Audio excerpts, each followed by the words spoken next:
So here we are on the camera. Well, it's my pleasure to welcome you to the first Theology Research Colloquium of the semester. My name is Michael Cover. I teach in Judaism and Christianity and Antiquity. And we have another student come in here. Hold on. Come on in.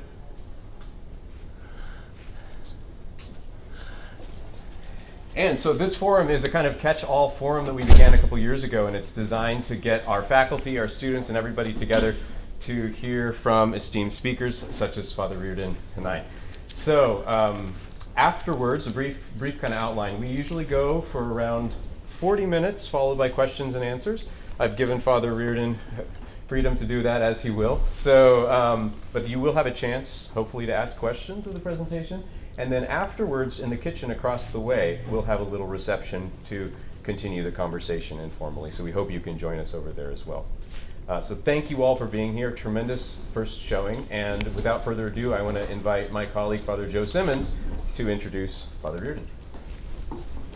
Thank you. Thank you. Thank you, Dr. Cover, and thank you, everybody, for coming here. It's a pleasure to introduce a fellow Jesuit and former professor of mine, Father Pat Riordan, who first taught my classmates and me a course on the common good, which is a heuristic concept, as a visiting professor at Loyola Chicago back in the 2010-2011 year. Dr. Riordan has also been a visiting professor at Boston College, and he comes to us today from Campion Hall, the Jesuit college at the University of Oxford, where he graciously served as the second reader of my doctoral thesis a few years ago. He was a sympathetic but appropriately critical reader, often asking me in the margins things like, "What is your argument?" And "Joseph, beware hostages of fortune." And "Do I detect a genetic fallacy emerging?" Prior to his involvement with the theology faculty at the University of Oxford, Father Riordan taught for over a decade at the Jesuit College in Heythrop, part of the University of London, where he was a lecturer teaching on philosophy, politics, and ethics. Father Riordan undertook his studies in philosophy in Munich and Innsbruck. His MA studies at the Hochschule for Philosophie in Munich resulted in a master's thesis in 1981 entitled Das Entstehen des Geistes, Caruanus Theorie der Selbstüberbietung. Sehr gut, right? sehr gut. So the ascent of the spirit, theory for self-overcoming or outdoing. Is that about right? I'll leave it to you to clarify. Anyway, he continued on with his doctorate of philosophy at the University of Innsbruck with a dissertation entitled The Senses of Justice, a Critical Reconstruction of Justice-Talk in Practical Discourse. Also at Heythrop College, Dr. Riordan taught undergraduates and graduates on a range of subjects, most recently with such classes as Marx and Marxism, Introduction to Value, and Ethical Issues for Today. Riordan has published widely with an emphasis on the common good and Catholic social teaching. His most recent book, featured here, is entitled Human Dignity and Liberal Politics, Catholic Possibilities for the Common Good. It was published in 2023 by Georgetown University Press after he was invited to give the celebrated series of Darcy lectures at Campion Hall, Oxford. And today his title is provocatively entitled, Can a Good Catholic Be a Liberal? More on that from the man himself.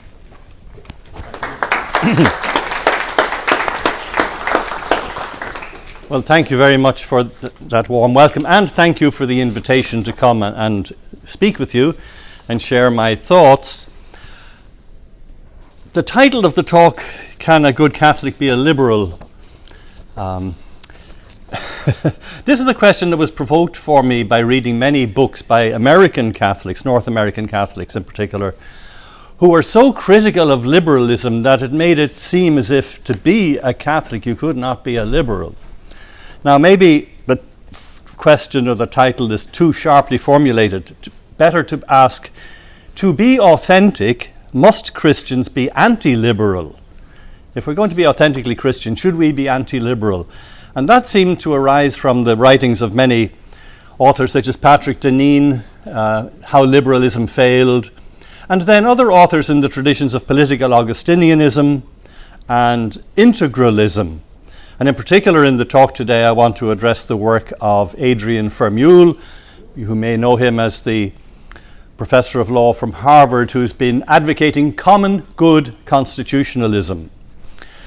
He's a convert to Catholicism and quite committed to this notion of the common good, as I am. But the way in which he presents it makes me wonder, is he talking about the same thing I'm talking about? and so on. Anyway, the book I wrote and the talks I gave in the Darcy lectures were provoked by this literature to answer this question: is liberalism the enemy? Now, I have to clarify immediately. I know that in North America the word liberal can mean to label progressive policies in politics. That might include identifying with minority campaigning or identity group politics. I am inclined to use the word liberal in the technical, political, philosophical sense that I am familiar with from Europe, where it means that we think that the authority and power of states and governments come from the obligation to serve the freedoms of individuals and of groups. So to be liberal in political philosophy is to say, I think human freedom is at the core, it's a priority principle, and it is to serve freedom that states should exist and have power and authority to govern. That can be debated, of course, but I'm in that tradition. When I say liberal, that's what I mean, and I'm harking back to John Locke, John Stuart Mill. Very good. So the arguments of the authors I'm challenging, these represent a movement. I'm putting together integralism, political Augustinianism, common good constitutionalism. And these all share an interpretation of the common good that is opposed to liberalism. And some books in their titles even set up that polarization, seeing common good as that which is to defeat liberalism. Now, this movement claims to represent the Church's position, the Catholic Church's position, but it seems to me that the position they adopt contradicts what Vatican II says, what Gaudium et Spes says. So here's the boring bit. It's a set of questions.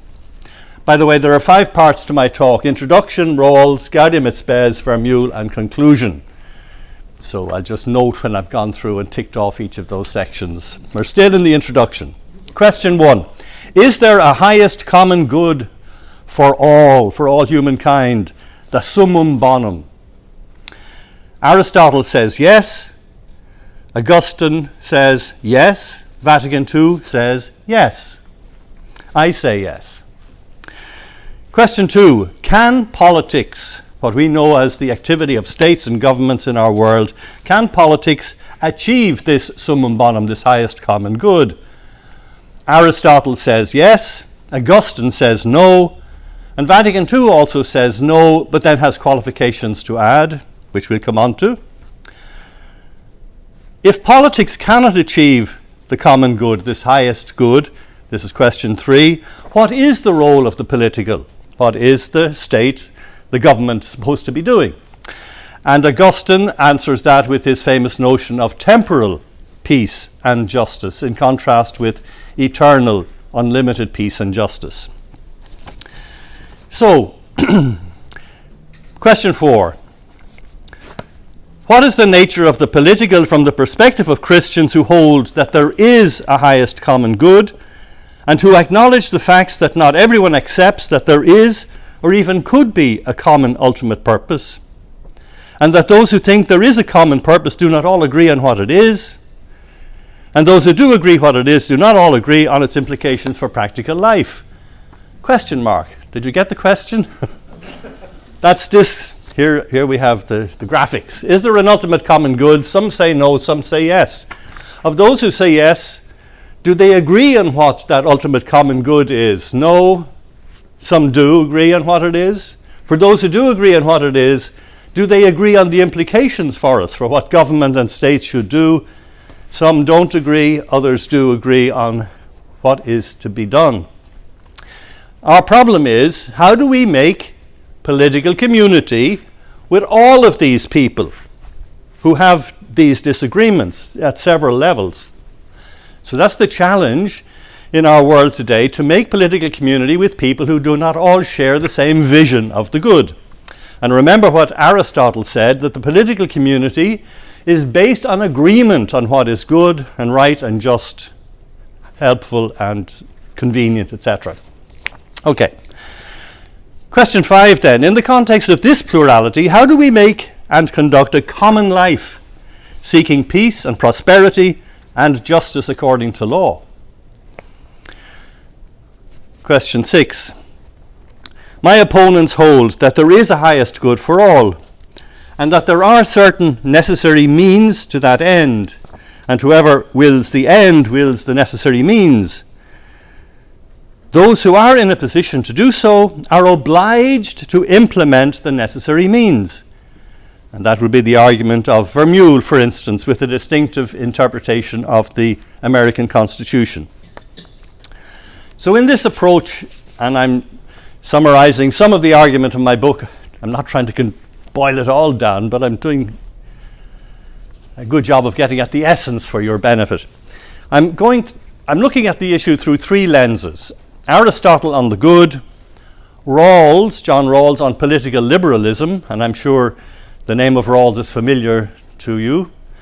And thirdly, Gaudium et Spes on the church's relationship with the political.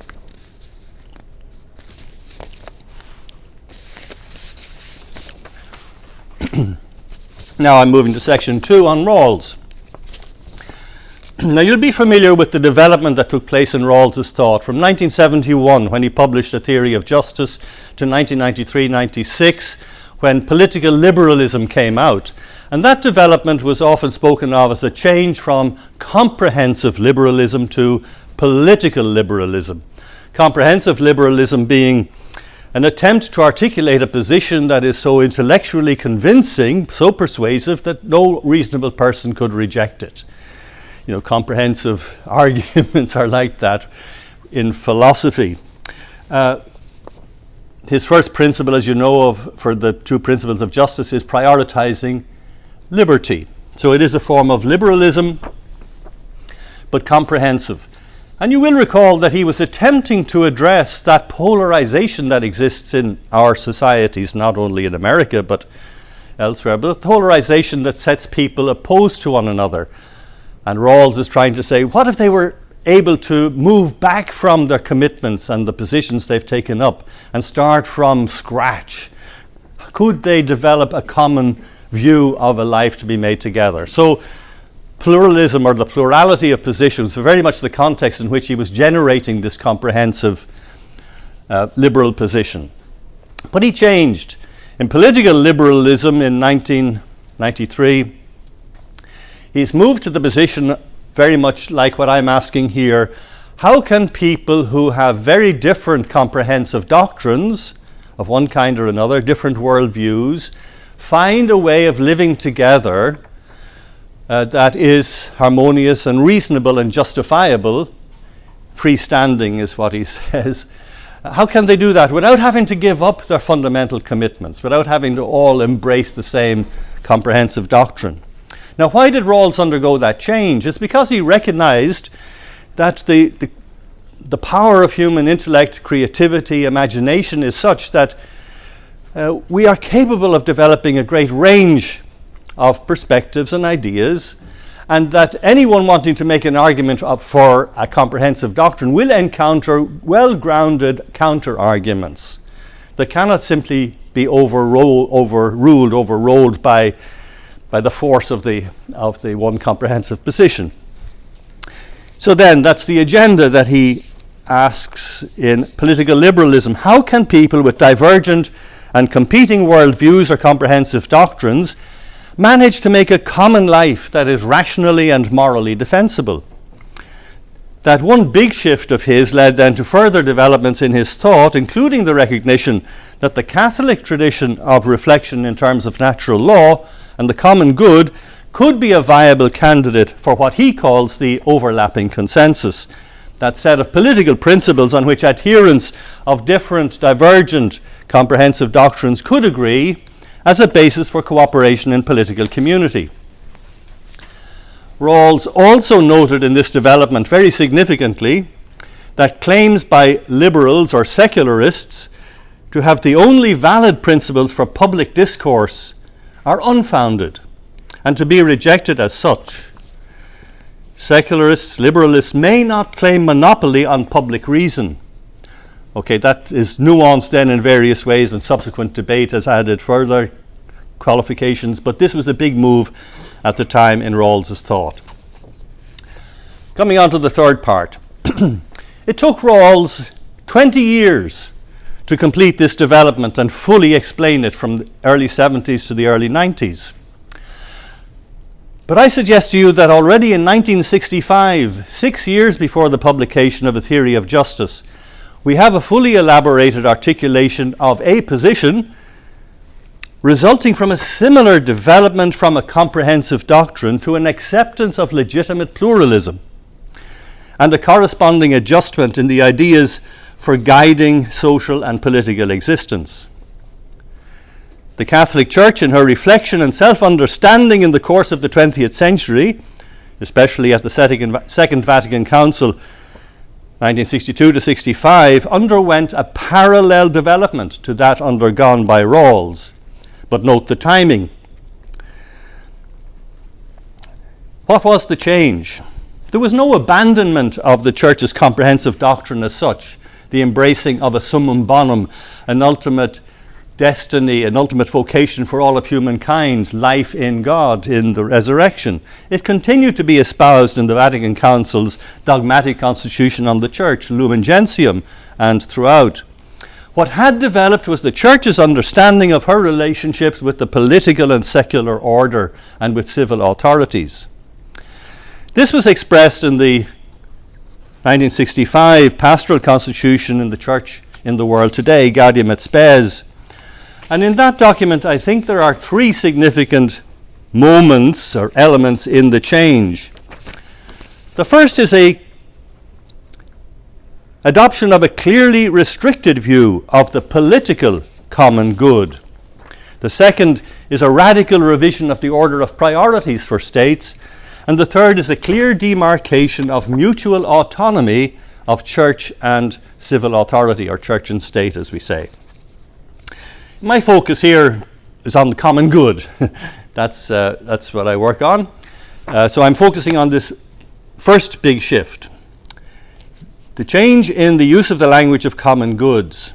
The Council, following earlier usage by Pope John XXIII, writing in Mater et Magistra, Mother and Teacher, in 1961, uses the language of common goods in a daring new way, writing of the common good not now as the ultimate common good, the ultimate end, the ultimate purpose, but writing of the common good as, I quote, the sum total of social conditions which allow people, either as groups or as individuals, to reach their fulfillment more fully and more easily.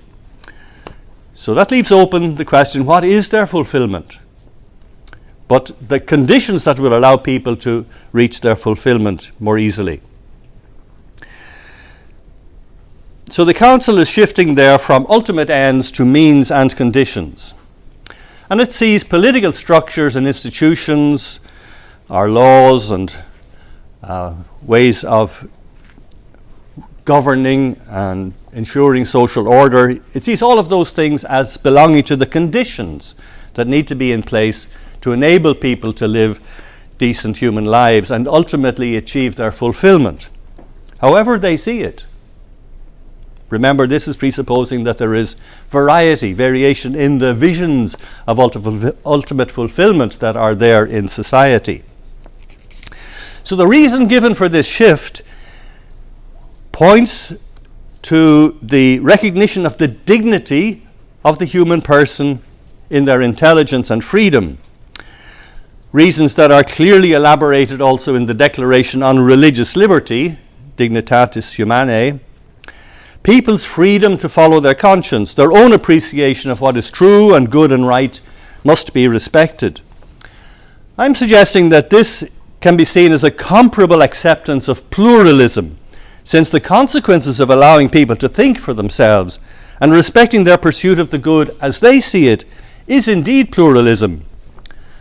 But the Council always adds in, as does John Locke, it's liberty, not license. It's taking into consideration the bounds of what is required for social life, social public order.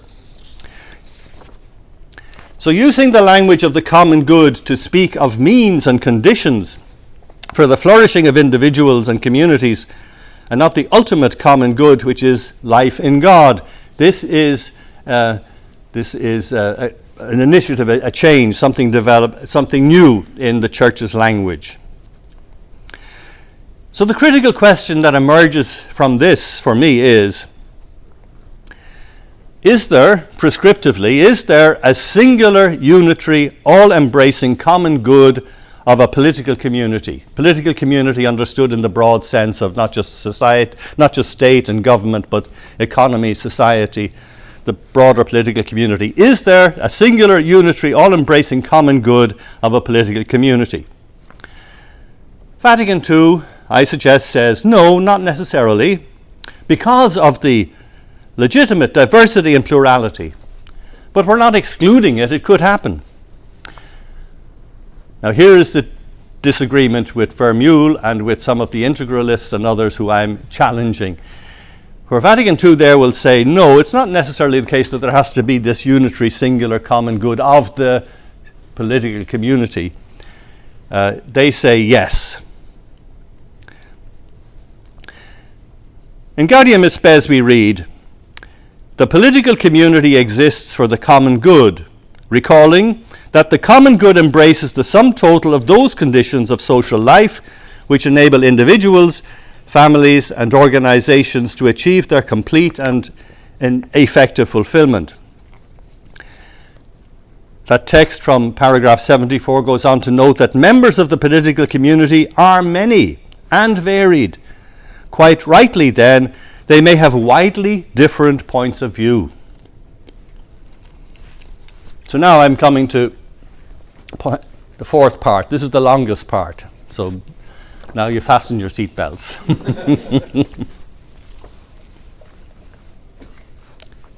Is there anything on the top of somebody's tongue right now that you'd like to raise that is unclear?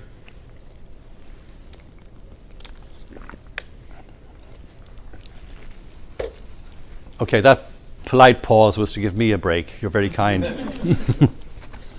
So we're now on integralism and Adrian Vermeulen. Just a show of hands, do you know what I mean when I say integralism? Yeah, good. Integralism has become such a major topic in recent Catholic debates in theology that Oxford University Press commissioned Kevin Vallier, I presume that's how I pronounce his name, Vallier, Kevin Vallier, to write a book explaining the origins of the movement, its principal tenets, and the major lines of argument for and against it. I know Kevin Vallier from his very fine article in the Stanford Encyclopedia of Philosophy on neoliberalism. And it's an article very well worth reading because it's clear and sober. It's not over the top.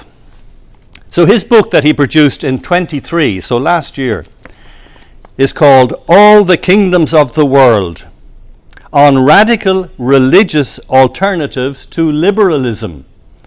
You see, he could see, this came out after my book had gone to press, so I hadn't been able to incorporate it in the book. But you can see he can recognize that alternatives to liberalism is what's on the agenda. Put succinctly, integralism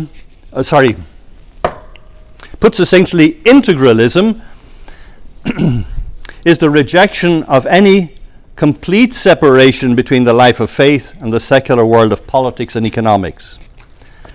From the perspective of integralism, all created reality, including the constructions of human culture, should be subject to the Lord of history, the incarnate Word of God.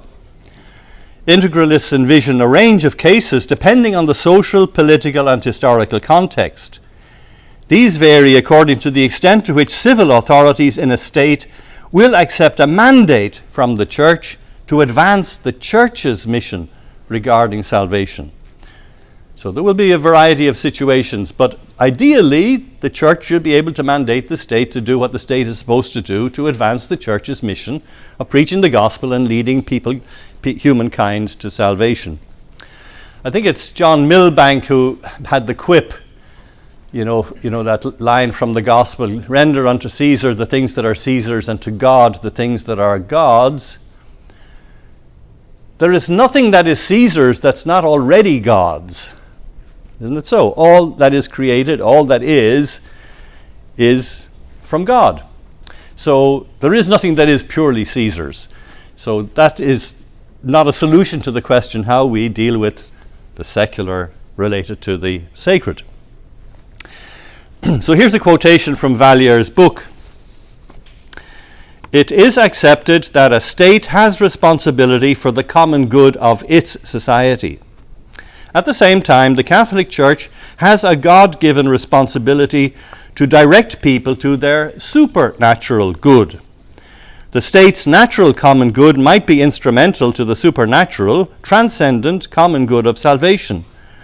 But this is the domain of responsibility of the Church, and so Church authorities are supposed to have an indirect sovereignty to mandate state action directed towards the supernatural good, assuming that this is not detrimental either to the natural or to the supernatural common goods. So that's quoting from Vallier's book, page 37. Vallier identifies two significant figures in the movement of integralism. Thomas Pink, who was my colleague in King's College in London, colleague in the Philosophie faculty of the University of London, and he's supposed to be the theoretician of integralism, and it's true, he has some very refined arguments that are very theological, especially reading the Declaration on Religious Liberty. But Adrian Vermeulen is seen to be the principal strategist of the movement. This is a role he carries out in frequent contributions to mid-level journals such as First Things, American Affairs, The Atlantic, as well as on social media. These forays into polemical embrace positions that identify friends and enemies and recommend tactics for further engagement. Principal among the targeted enemies is the liberal establishment. Liberal in this context understood mainly in the American sense as socially progressive.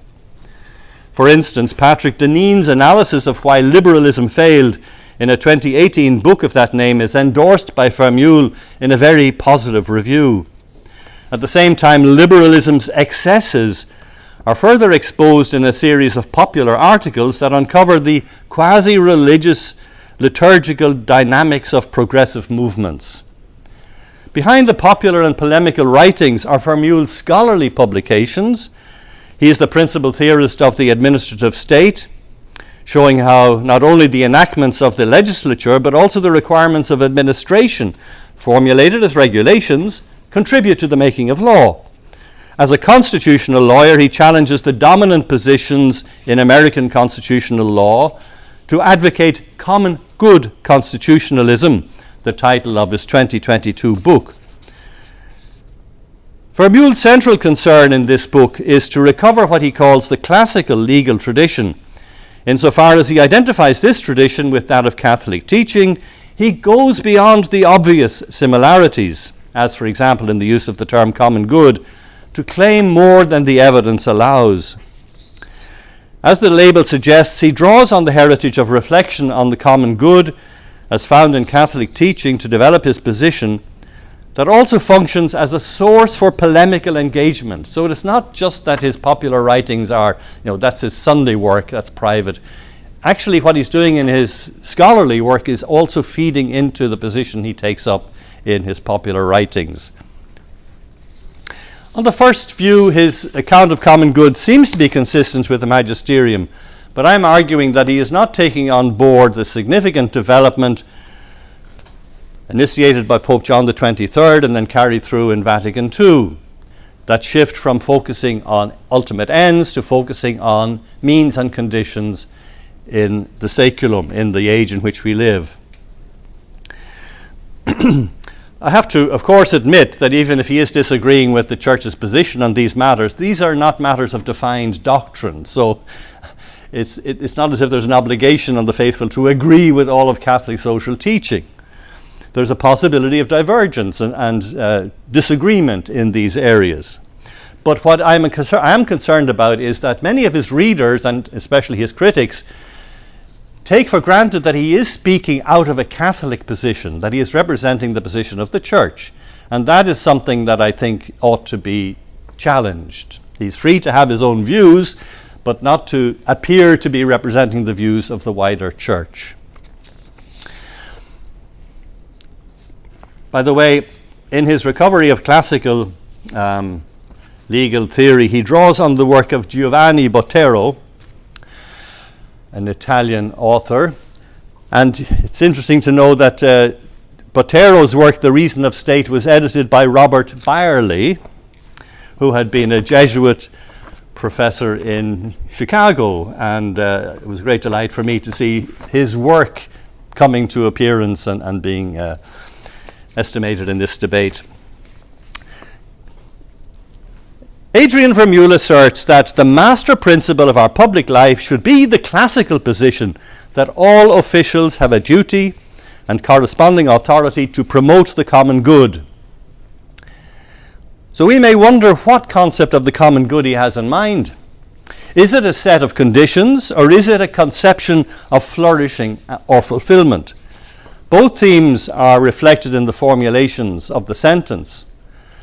There is a tension between recovery of a classical legal philosophy, one of the purposes of the book, and adherence to the Church's stance. It seems to me that the embrace of the classical legal tradition colours his reading of the Catholic position. He claims that according to classical theory, the flourishing of the community in a well-ordered life is the ultimate, genuinely common good of politics. The aim is not a private happiness of individuals or the happiness of family life for which civil peace, stability and justice might be necessary. So here's a long quotation from Vermeule. In the classical theory, the ultimate genuinely common good of political life. Okay, so he is talking about the common good of political life in the state. The common good of political life is the happiness and flourishing of the community, the well-ordered life in the polis. It is not that private happiness or even the happiness of family life is the real aim, and the public realm is merely what supplies the lawful peace, justice, and stability needed to guarantee that private happiness. Rather, the highest felicity in the temporal sphere is itself the common life of the well-ordered community, which includes those other foundational goods but transcends them as well. So end of quotation. Now this is a classical position heavily influenced by Aristotle's assertion that as cooperation in politics is the highest form of human community, so the good to be pursued in politics is the highest good in common available to humankind. The common good of the polis is the only one of the many goods in common striven for in the various kinds of cooperation that is labelled with the definite article, the common good. And that has influenced subsequent usage. Despite the fact that in the Christian era, no one could have held the political good to be the highest possible good, since the prospect of life in God, in heaven, must appear preferable and more ultimate. The classical position, as articulated by Vermeule, is incompatible with the Church's position as I've sketched it.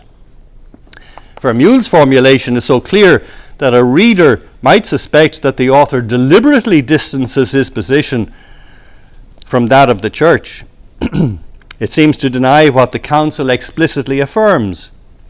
Where the Council writes of the free responsibility of citizens, individuals and groups, to pursue their fulfillment, along with the duty of civil authorities to provide the conditions to facilitate citizens' free pursuit, Vermeule denies that the public realm merely supplies the conditions of peace, justice, and stability.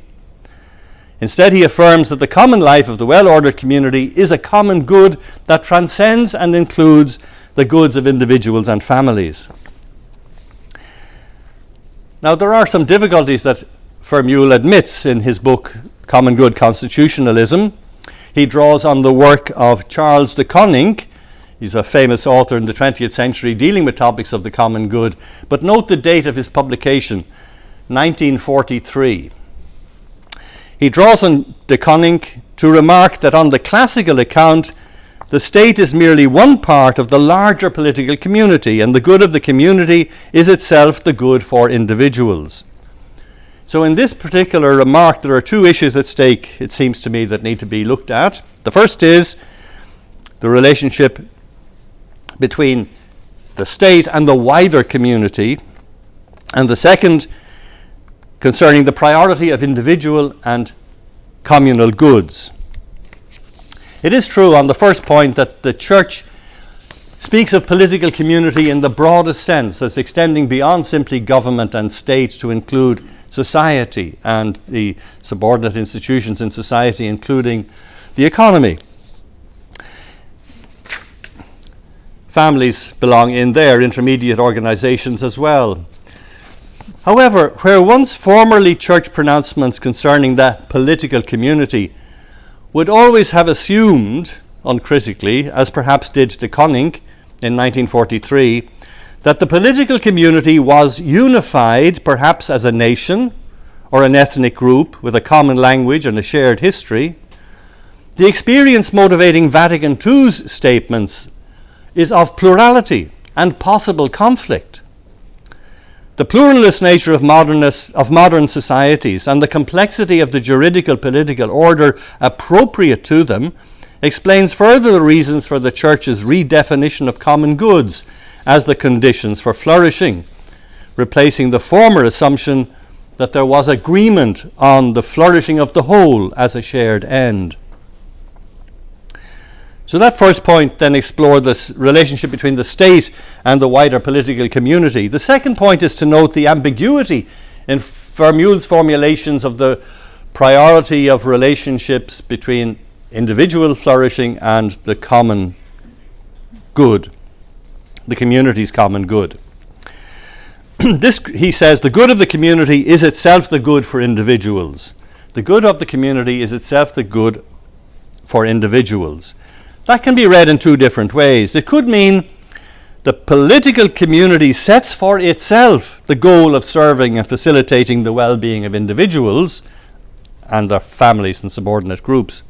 Or it could mean that individual goods are automatically realized when the community as a whole is flourishing. The priority is different. In the former, individuals' goods have priority, and in the latter, the community's good has priority. Which is intended by Vermeule?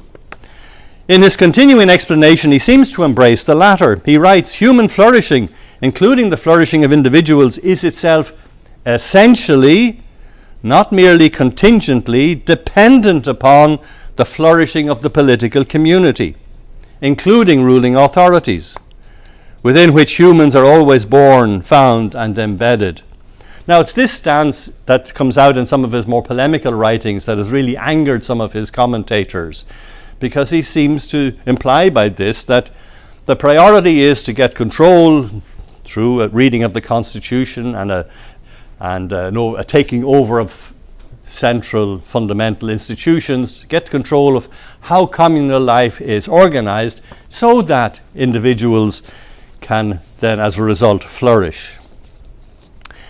The language here conveys something other than the Council's emphasis on conditions that must be well met by good functioning institutions if individuals and groups are to flourish. This reading is confirmed when Vermeule addresses another difficulty: how the temporal good of the wider political community relates to humans' supernatural end, the eternal good of life and God. He is clear that his reflections concern only the temporal goods, so what's available to us in political life. But his reliance on the work of Walter Farrell, OP, writing in 1930, brings with it a particular interpretation of the temporal goods. Farrell, in his doctoral dissertation, cited by Vermeule, writes of the secondary ends of natural or temporal happiness, which are a means to the supernatural final ends. Vermeule accepts it's his task to stick to the temporal goods and the secondary ends of the political community, its temporal felicity, What is at stake here is how this temporal felicity is to be understood. According to Vermeule's various formulations, it is, I quote, unitary, one in number, and capable of being shared without being diminished. It is the happiness or flourishing of the community. It is the indivisible good of a community ordered to justice, belonging jointly to all and severally to each. It seems undeniable that Vermeule posits a distinct state of affairs, an envisioned distinct state of affairs as the common good for the political community. So his formulations suggesting that there is a unique, singular common good.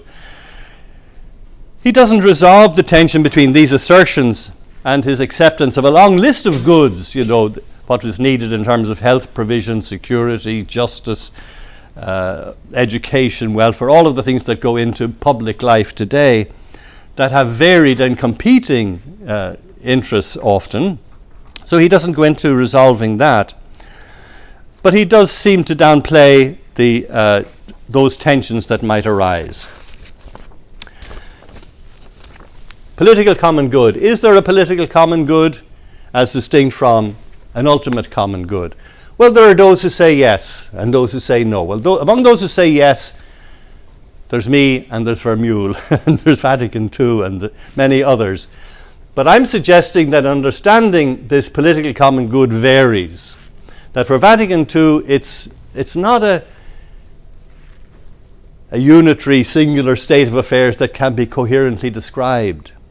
It's a set of conditions that is open to what use might be made of those conditions by peoples and intermediate associations and families and groups and organizations as they exercise their freedom within necessary bounds for public order, of course, that always having to be said. So you can't specify in advance what is that state of affairs that would be the flourishing of a political community. In an earlier book, this one, Global Ethics and Global Common Goods, I tried to illustrate this problem by challenging us to imagine what it would mean to describe the common good of a large university. Can it be described in terms of, an achievable state of affairs that could be envisaged? Or is it more to be described in terms of a set of conditions that are put in place that enable good functioning? Similarly, take any large city. In the book, I think I took Chicago because it was partly written in Chicago when I was there in 2010.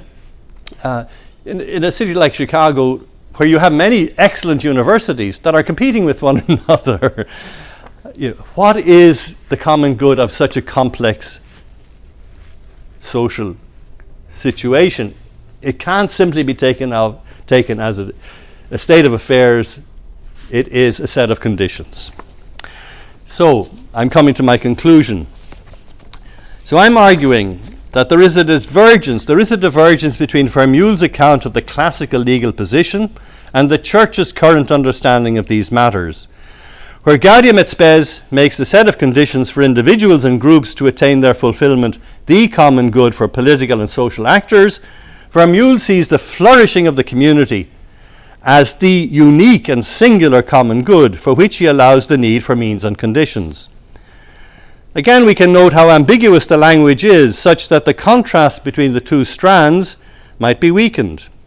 Is flourishing to be imagined as an end state, an achieved state of affairs, or is flourishing simply the good functioning of systems and institutions providing goods and services?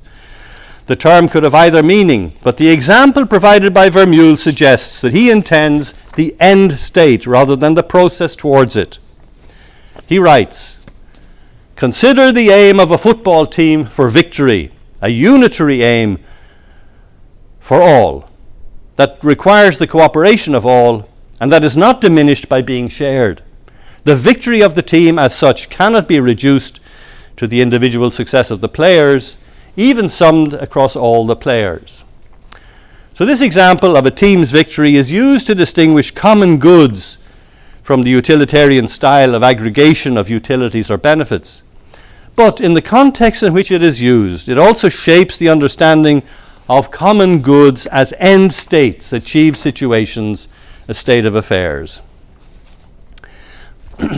Now, I'm not wanting to, as I said earlier, deny Vermeule or integralists' right to advocate their position, to represent it and present it. What I am challenging is the claim that this is the Catholic standpoint. This is not the position of the Church, because the Church has this much more nuanced understanding of the political common good as a set of conditions, the functioning and operation of which we have to cooperate with one another for, even though the people we are cooperating with are people with whom we disagree on many levels.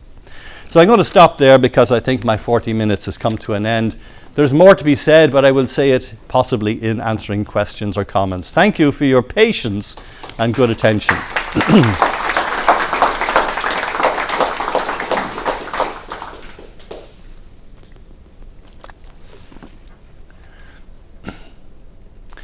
Tom. Thank you so much, Pat, for another enlightening presentation leading into a lot of very fruitful questions. I wrote a little book in 1993 called The Believer, a Citizen John Courtney Murray in a New Context, the new context then being economic justice for all. Okay, so I have a horse in the race, but it's an old horse. And so I don't want to pester this discussion with trying to go into it too much, but I would offer two suggestions that I think strengthen your approach to Vatican II. One, they're intertextual. Part of this conditions, the social conditions for the realization of human dignity, etc., includes the what was presented in the Declaration on Religious Liberty. So the right of freedom of conscience protected by the First Amendment applied. Okay, so that would be one thing. The other is something that you brought up yesterday with the discussion of Laudato Si, that among those social conditions we have to now include integral ecology and sort of a relationship of society to physical nature. So those would be two things I think that could be added to your presentation or to your way of looking at it that would strengthen it. And I totally agree with you on that, on your critique of it. Yeah, thank you, Tom. And I can refer to one of the chapters in the book, chapter 9, Fraught Common Goods, Integral Ecology, Humane Economy. You know, I think you're absolutely right. But this is only an opening up of the question, like I was trying to suggest yesterday. The curriculum, not just in our universities, but for public discourse, has to be expanded so that there's not only more talk about these issues, but greater literacy, greater mastery of the necessary languages to deal with the issues. Yeah, thank you. Delighted to find kindred spirits. Joe? Just maybe clarify, I'm wondering, like with the end state of affairs, that to me sounds like the old notion of the church as a societas perfecta, that where everyone is taken care of, we have a common vision of what is the common good, the ultimate common good, and that was maybe aspirational, but is that sort of what he's arguing for, that we will be able to have something of the kingdom of heaven here on earth, as far as like aiming for an end state of affairs?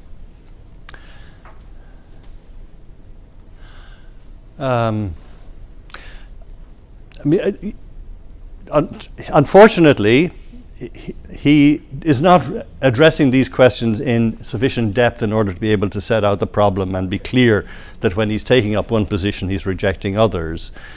He's far too embracing of the stance that he has found satisfies him, that fits in with what he wants to do as a constitutional lawyer, which is fine on its own merits and has to be argued for in those disciplines, but it's not representing what the church wants to say about these things. Remember that perfect society, it comes from Aristotle's concept of the polis being the complete community. And the complete community is one that has the resources for itself to provide all that it needs to achieve its end. So Aristotle assumed that the city-state had complete mastery of all the conditions that it needed to achieve its end, which was, in his view, the good life. But as we know, it wasn't the good life for everybody. It was just for those limited section of the population that were citizens. But so when it comes to talking about the church as a complete community, the church having an economy of salvation, having to dispense the means and instruments for salvation. The language in theology was to say, look, the church has available to herself all of the means that she needs in order to live the life of grace and lead people to life in God. But it didn't mean that she had already achieved it. And when it comes to the life of faith, I mean, you're the one who used the word heuristic, and I'm so happy to hear it being used. Again, you can see it's what I'm trying to say. When we talk about the common good, it's not as if we know already what it is we are going to achieve or what is to be achieved as an end state. It's something we have to work out as we go along. And that's the human experience of living together and cooperating and having to manage conflict. How can we get to the point where we can do together what it is we want to do? We don't know that in advance until we've hammered out the agreements and worked it out. And that's where I think the church has moved into greater sensitivity in using a language that is open-ended, that is heuristic. We can name what it is we're looking for, but we don't know enough about it to be able to say what it is. We do know enough about it to be able to say what it is not.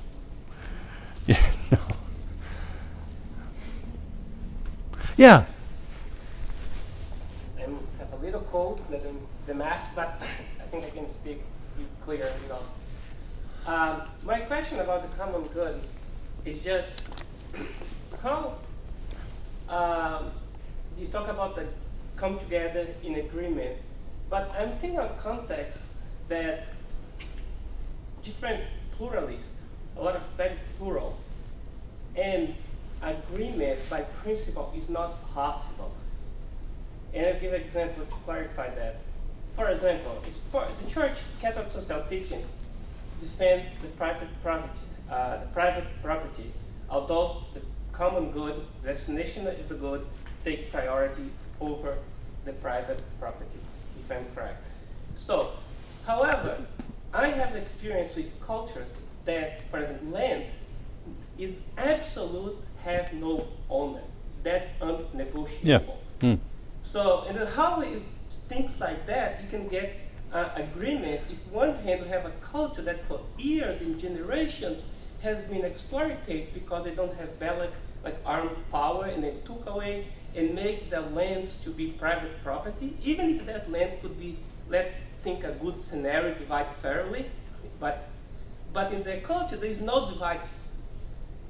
There is no way to divide because even the possibility to think about divide, it's already not fair.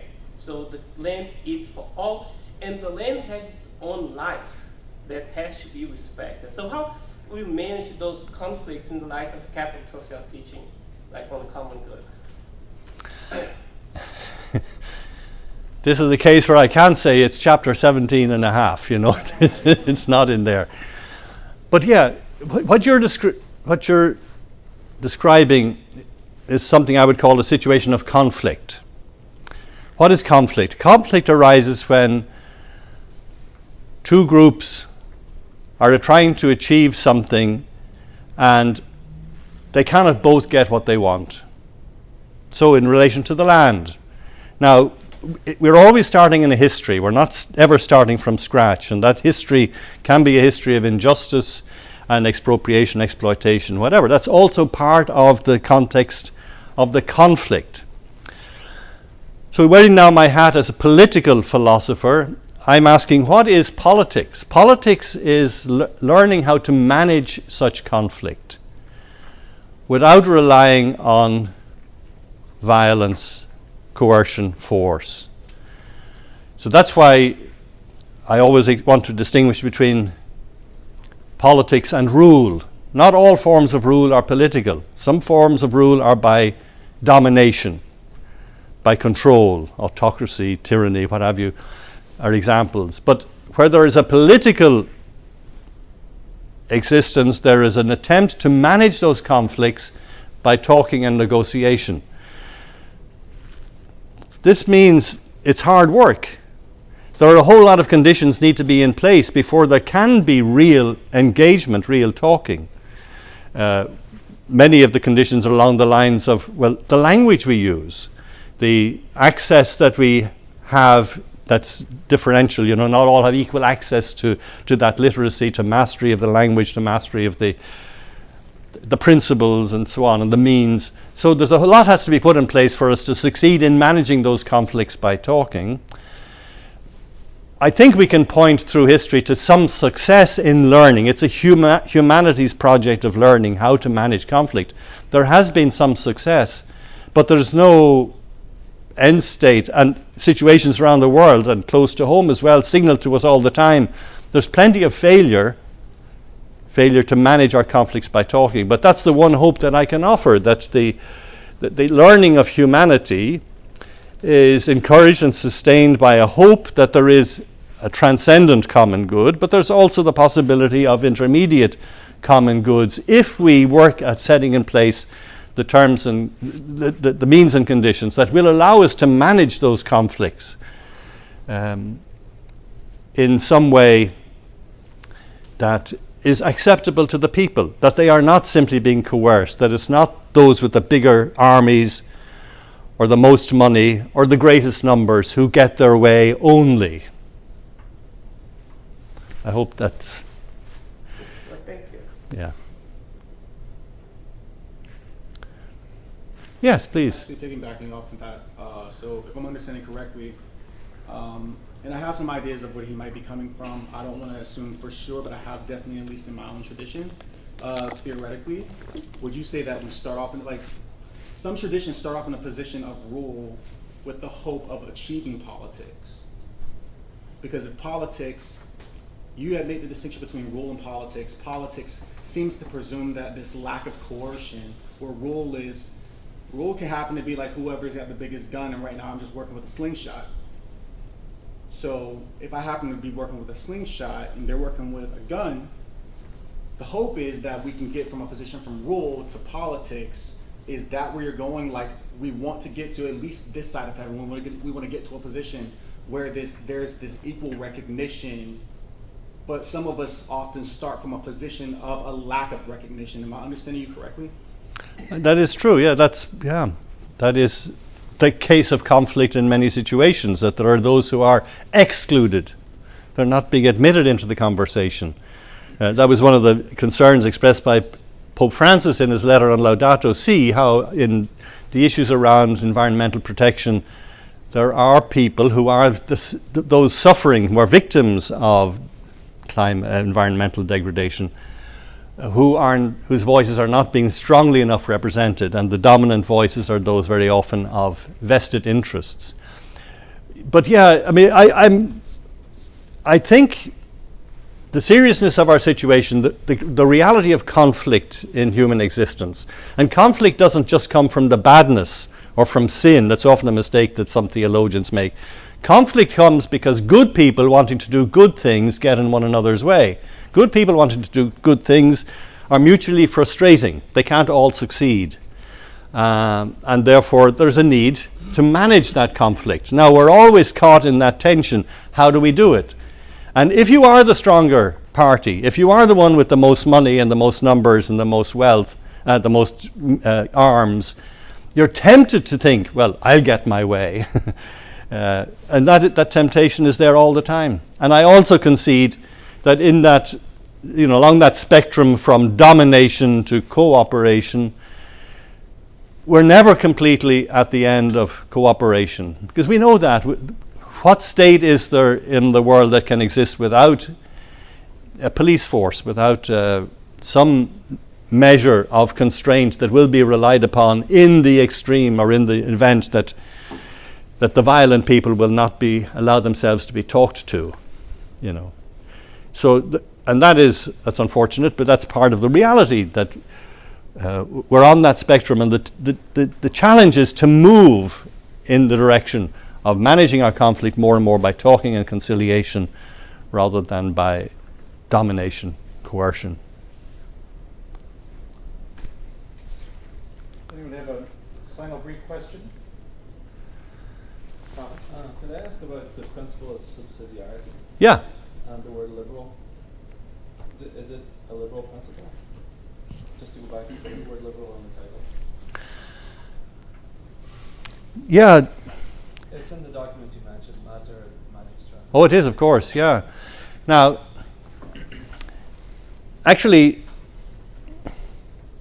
in my philosophical writings, I present common good coming from Aristotle. Wherever there's cooperation, people are working for a good in common. Okay?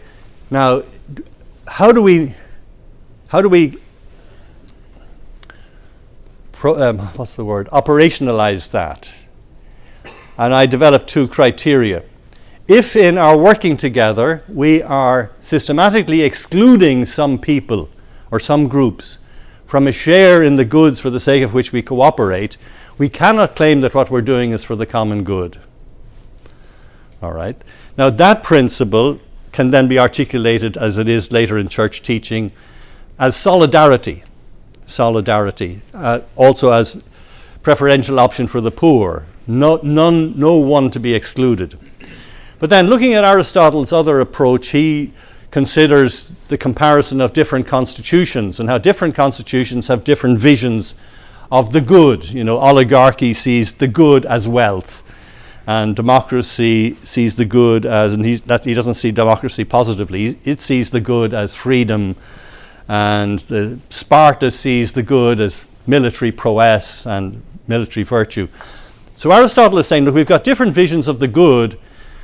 If the good you're saying is the common good is systematically excluding any dimension of human good, it is not the common good. You know, it might be a common good for your society, but if you're systematically excluding some dimension of the good, then it's not for the common good. Now that's the principle I articulate from Aristotle that I parallel with subsidiarity. So where the church says, the principle of subsidiarity is that higher authorities in any hierarchy are to be at the service of people lower down the food chain, to use a different language.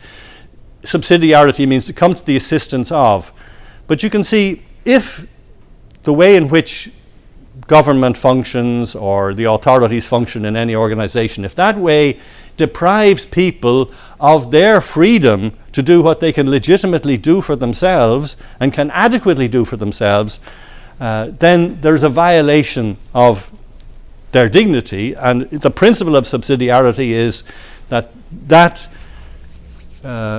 freedom should be respected. And that's where I agree with you. You know, this is a linking into liberty. That freedom of people should be so respected that the authorities never attempt to override that freedom in the name of some kind of paternalism. And that's one of the topics then that I have to address in the book. Is common good paternalistic? Is it advocating a taking over of responsibility for people's lives in the name of a common good that deprives them of their choices for how they want to live? So yes, I agree completely. Subsidiarity is to be tied directly to the theme of freedom of persons. So, thank you, Dr. Riordan, for a wonderful, stimulating conversation. Thank you.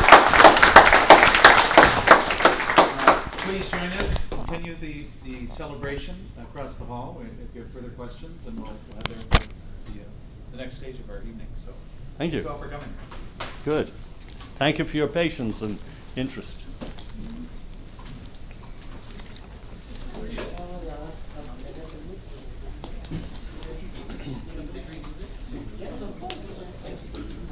Don't forget that wine. Oh, of course. That's why it's so Is it? It's a big, I see a lot of people. That's really nice.